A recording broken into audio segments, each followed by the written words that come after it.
2월 26일 수요일입니다.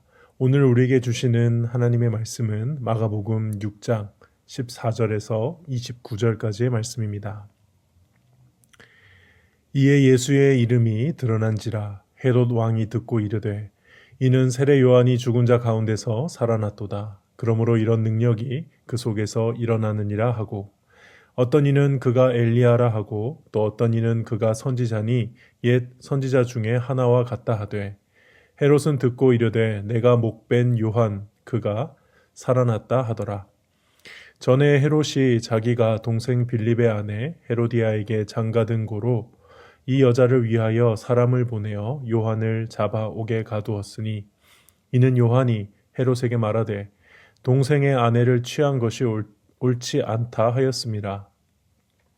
헤로디아가 요한을 원수로 여겨 죽이고자 하였으되 하지 못한 것은 헤롯이 요한을 의롭고 거룩한 사람으로 알고 두려워하여 보호하며 또 그의 말을 들을 때에 크게 번민을 하면서도 달갑게 들음이러라.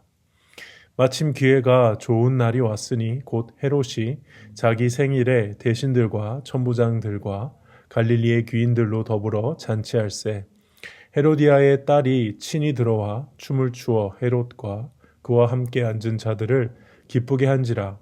왕이 그 소녀에게 이르되 무엇이든지 내가 원하는 것을 내게 구하라 내가 주리라 하고 또 맹세하기를 무엇이든지 내가 내게 구하면 내 나라의 절반까지라도 주리라 하거늘 그가 나가서 그 어머니에게 말하되 내가 무엇을 구하리이까 그 어머니가 이르되 세례 요한의 머리를 구하라 하니 그가 곧 왕에게 급히 들어가 구하여 이르되 세례 요한의 머리를 소반에 얹어 곧 내게 주기를 원하옵나이다 하니 왕이 심히 금심하나 자기가 맹세한 것과 그 앉은 자들로 인하여 그를 거절할 수 없는지라. 왕이 곧 시병 하나를 보내 요한의 머리를 가져오라 명하니 그 사람이 나가 옥에서 요한을 목베어 그 머리를 소반에 얹어다가 소녀에게 주니 소녀가 이것을 그 어머니에게 주니라. 요한의 제자들이 듣고 와서 시체를 가져다가 장사하니라. 아멘. 오늘 본문은 크게 두 부분으로 나눌 수 있습니다. 먼저 14절부터 16절까지 당시 갈릴리를 다스리고 있었던 헤롯이 예수님의 소문을 듣고 그에 대해서 세례 요한이 살아난 것이다 라는 반응을 했다는 이야기입니다. 14절에 보니까 이는 세례 요한이 죽은 자 가운데서 살아났도다. 그러므로 이런 능력이 그 속에서 일어나느니라 라고 되어 있고요. 16절에 보면 내가 목벤 요한 그가 살아났다 라고 헤롯이 직접 이야기를 합니다.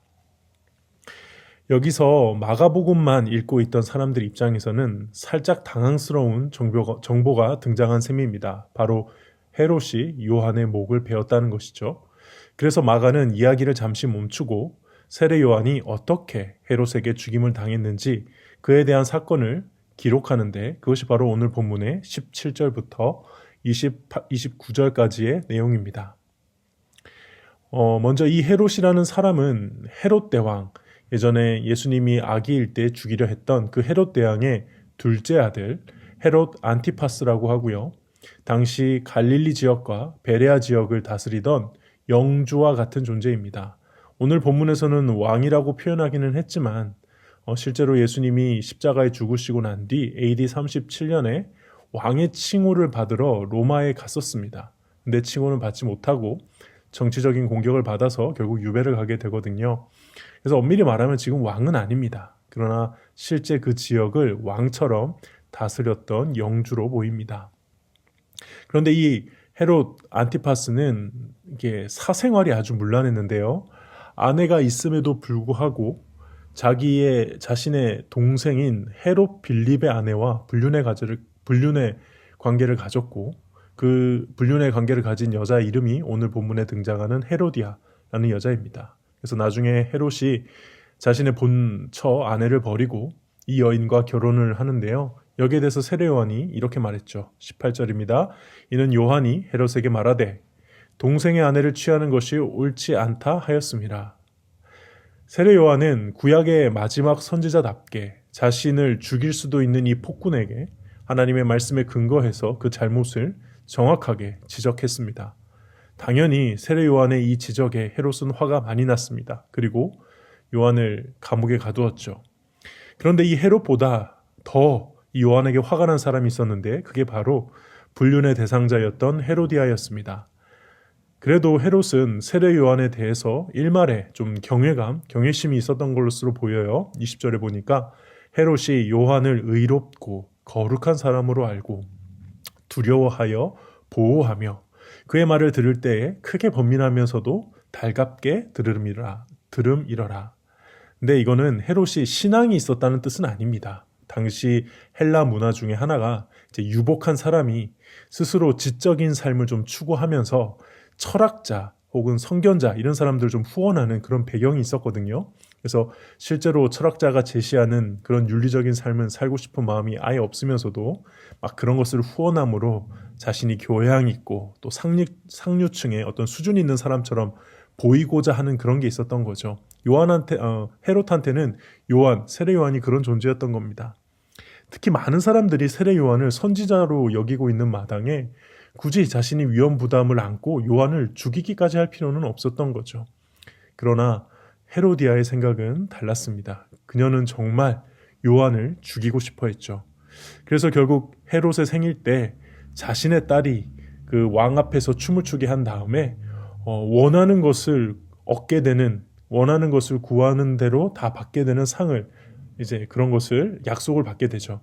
그래서 그 기회를 살려 그동안 눈에 가시였던 세례 요한의 목을 달라고 요구하게끔 그 딸에게 사주를 합니다.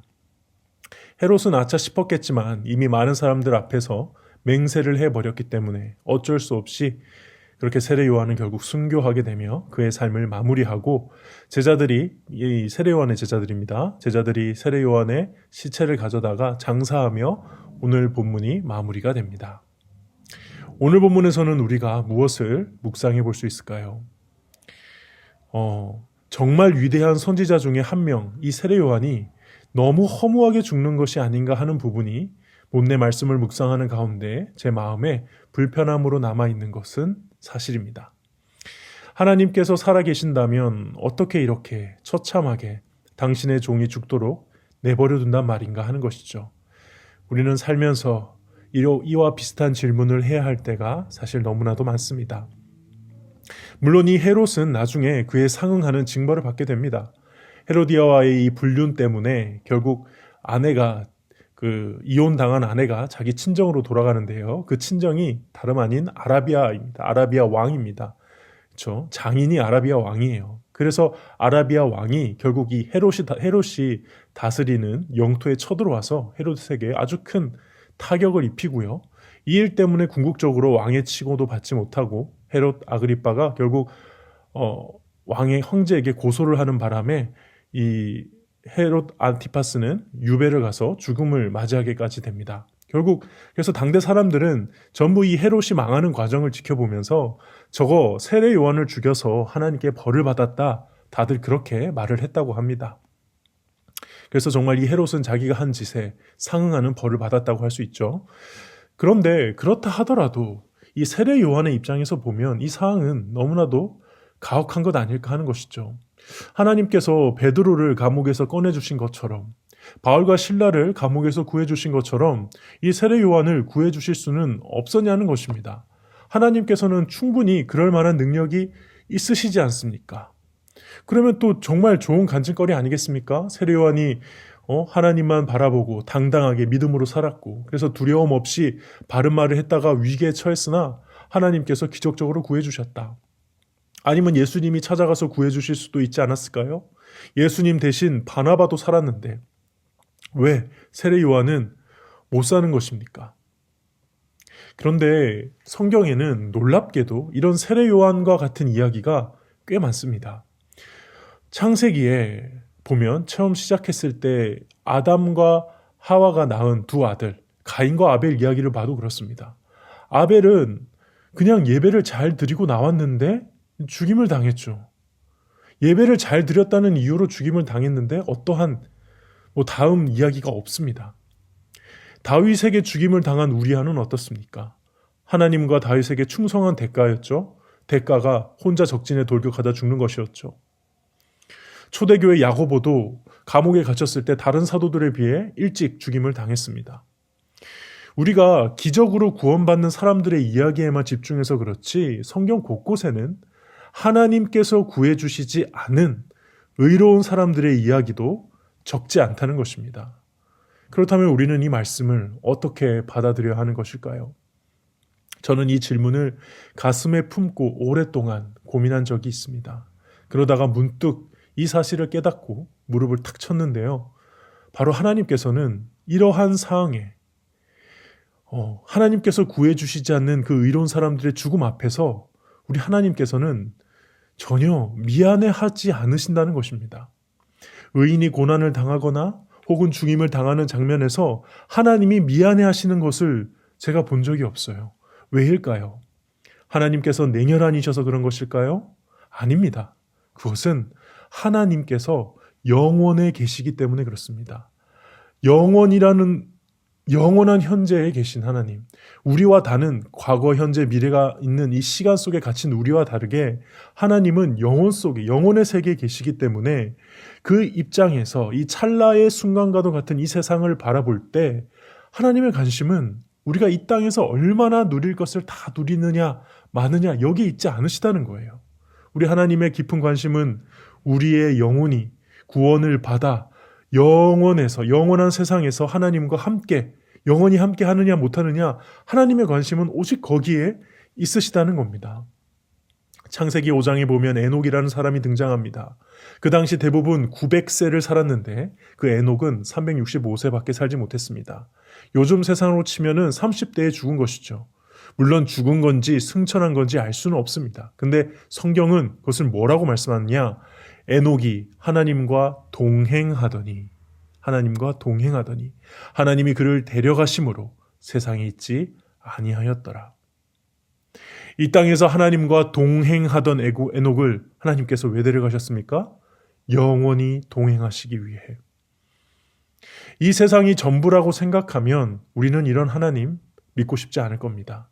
내가 이 세상에서 해야 할 일이 얼마나 많은데, 누려야 할 것이 얼마나 많은데, 그런데 갑자기 나를 이렇게 데려가신다고요? 나에게 어떻게 이렇게 하실 수가 있습니까? 내가 그런 하나님이라면 믿어야 하는 겁니까? 그러나 이 세상이 전부가 아니라고 생각한다면, 그래서 엄마 뱃속의 아이에게 있어서 엄마 배 밖에 다른 세상이 있듯이, 또 군인에게 있어서 전역한 이후에 전혀 다른 삶이 있듯이 우리 죽음 이후에 있는 이 영혼의 세계를 진심으로 믿는 사람이라면 우리는 이 하나님의 모습처럼 이 상황을 다르게 받아들일 수가 있어야 한다는 것입니다. 제가 군 생활을 할 때 저보다 늦게 들어온 후임이 있었습니다. 행정병이었던 걸로 기억하는데요. 그가 중간에 다리를 크게 다치는 바람에 의가사 제대를 해서 저보다 늦게 들어왔는데 저보다 일찍 전역을 했습니다. 그때 우리 같은 이제 부대에 있었던 사람들 중에 누구도 그 사람을 불쌍하게 생각한 적이 없습니다. 군 생활을 더 오래 하지 못한다고 해서 안타깝게 생각한 적이 없습니다. 오히려 그렇게 먼저 가는 사람을 부러워했습니다. 왜입니까? 모든 군인이 바라는 것이 빨리 전역하고 집으로 돌아가는 것이거든요. 군 생활보다 집이 훨씬 좋거든요. 아무리 군 생활을 편하게 한 사람이라도 집을 더 그리워하는 겁니다. 그래서요, 오늘 본문에서 진짜 불쌍한 사람은 사실 세례 요한이 아닙니다. 헤롯입니다. 그리고 헤로디아입니다. 그리고 거기 세례 요한이 죽는 자리에서 하나님을 두려워하지 않고 이 땅이 전부인 줄 알고 생일 파티를 즐긴 사람들, 그 사람들이 사실은 진짜 불쌍한 사람들입니다. 그들의 영혼에 대해서 시편 말씀은 이렇게 말씀합니다. 주여, 사람이 깬 후에는 꿈을 무시함 같이 주께서 깨신 후에는 그들의 형상을 멸시하시리이다. 사랑하는 성도 여러분, 우리가 천국에 가잖아요. 그러면 딱 이 세상에 있었던 일들이 어떻게 느껴지느냐? 꿈처럼 느껴질 겁니다. 이 성경 말씀에 의하면 사람이 깬 후에 꿈을 무시함 같이 긴 꿈을 꾸든 짧은 꿈을 꾸든 행복한 꿈을 꾸든 악몽을 꾸든 꿈은 깨고 나면 끝이듯이, 꿈을 깬 이후에 그 상황이 더 중요하듯이 우리가 천국 가게 되었을 때 이 세상을 바라보면 그렇게 꿈을 깬 것처럼 보게 될 거라는 거죠. 그때 제일 불쌍한 사람이 진짜 누구이겠습니까? 이 땅에서 누릴 것 다 누리고 살았다 하더라도 꿈을 깨고 난 뒤에 영원한 지옥이라면 그들이야말로 가장 불쌍한 사람들 아니겠습니까? 그러나 오해하시지는 않으시길 바랍니다. 제가 이렇게 설교한다고 해서 마치 제가 죽음을 초월한 듯 한다? 저는 절대 그런 뜻이 아닙니다. 저 역시 이런 설교를 하지만 제 주위에 세례 요한과 같은 분들을 보게 되면 너무 가슴이 아프고 목사이지만 하나님이 원망스럽습니다. 그리고 저 역시 죽음이 두렵습니다. 그러나 오늘 말씀을 다시 묵상하고 이 말씀 앞에 서게 될 때에 우리가 깨닫는 것은 어떤 상황에서도 심지어 이렇게 세례 요한처럼 또 수많은 초대교회 성도들과 사도들처럼 주님의 일을 열심히 하다가 억울한 일 당하고 핍박당하고 심지어 죽임까지 당한다 하더라도 절대 포기할 수 없는 그 영혼의 가치가 우리가 믿는 이 복음 안에 있다는 사실을 기억해야 할 줄 믿습니다. 저는 오늘 본문이 저와 여러분에게 이것을 도전한다 생각합니다. 너는 정말 복음의 가치를 아느냐? 말씀을 정리하겠습니다. 우리는 오늘 안타까운 주의 종의 죽음을 보았습니다. 우리는 우리의 어리석은 생각으로는 좀 더 살려두시지. 그래도 예수님의 부활도 경험하게 하시지. 그러면 사도들과 함께 초대교회를 얼마나 잘 섬기며 많은 영혼들을 주님께로 인도하지 않았을까? 우리는 그렇게 안타까워합니다. 그러나 그것은 영혼의 세계를 전혀 모르기 때문에 그렇게 생각하는 것입니다. 그리고 그렇게 생각이 드는 것은 어찌 보면 당연한 것입니다. 그것이 이 땅에 사는 우리의 한계인 것이죠. 그러나 오늘 본문과 성경 말씀은 언제나 하나님의 모습을 통해 영혼을 바라볼 것을 도전하십니다. 사랑하는 우리 주님이 예비하신 영원한 거처를 바라볼 것을 도전하십니다. 그로 인해 우리가 소유하고 있는 이 복음이 얼마나 가치 있는 것인지 깨달을 것을 도전하십니다. 이 도전이 결코 쉬운 것은 아니지만 오늘 아침 이 말씀 앞에 겸손히 엎드려 성령께서 우리의 마음을 깨우쳐 주시길 바라며 기도한다면 하나님께서 우리에게 이 땅에서 진정으로 천국을 소망하며 영혼을 바라보는 삶을 살도록 인도하실 줄 믿습니다. 오늘도 그런 은혜 가운데 살아가는 저와 여러분 되시기를 주님의 이름으로 축복합니다. 기도하겠습니다. 하나님 아버지, 오늘 말씀이 시간과 공간의 한계 속에 사는 저희의 입장에서는 참으로 이해하기 어렵습니다. 예수님을 위해 헌신하고 충성한 주의 종이 타락한 세상 권력에 의해 허무하게 죽는 모습 받아들이기 어렵습니다. 그러나 성령께서 우리의 마음의 눈을 열어주셔서 복음과 영혼의 가치를 깨닫게 하시고 또 경험할 수 있게 하여 주시옵소서. 그리하여 이 땅에서 세례 요한처럼 에녹처럼 영혼을 바라보며 주님과 동행하는 삶을 살 수 있게 인도하여 주시옵소서. 예수님의 이름으로 기도합니다. 아멘. 이 시간 함께 기도하실 때 주신 말씀 붙들고 기도하시고 주간 기도 제목을 따라 전도와 선교를 위해 기도하겠습니다. 우리 신부산교회가 부산 지역에 죽어가는 영혼을 살리는 교회 될 수 있게 하여 주시옵소서. 영혼을 품고 기도하며 전도하는 교회 되게 하여 주시옵소서. 특별히 우리 교회가 후원하는 일본에서 사역하시는 장상기 선교사님을 위해 기도하겠습니다. 코로나 이후 점점 더 약해지는 일본 교회가 다시 건강하게 세워지게 하시고 우상과 재해의 나라인 일본 땅에 하나님의 긍휼이 임하게 하시고 특히 고토 반도의 복구가 속히 이루어질 수 있도록 주여 은혜 내려 주시옵소서. 이 모든 합심 기도 제목과 개인적인 기도 제목으로 기도하신 후에 자유롭게 처소에서 하루를 시작하시겠습니다. 함께 기도하시겠습니다.